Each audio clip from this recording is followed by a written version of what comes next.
George Foreman admits that even at his very best there is one heavyweight he could never beat. At the height of his tenure, Big George Foreman was one of the most formidable heavyweights on the planet. Foreman's glittering professional career spanned 30 years, beginning in the 60s and ending in the late 90s when the 75-year-old was a couple of years away from his 50th birthday. Big George defeated a number of legendary heavyweights throughout his career, with his most impressive victories coming against the likes of Joe Frazier, Ken Norton and Michael Moorer. His 1994 victory over Moorer saw him become the oldest world heavyweight champion in history, a record that still stands to this day. Despite Foreman's unquestionable dominance, the 75-year-old from Texas once revealed there was one fighter that he would not have been able to defeat at any point of his career.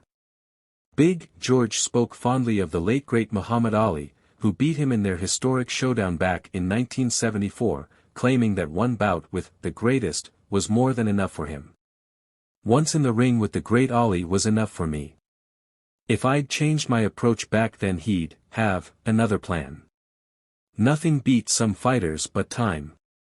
After beating Foreman and capturing the World Heavyweight Championship in the iconic Rumble in the Jungle battle, Ali went on one of the most impressive title reigns in the sport's history, beating the likes of Ken Norton, Joe Frazier and Ron Lyle along the way before he was dethroned by Leon Spinks in February 1978.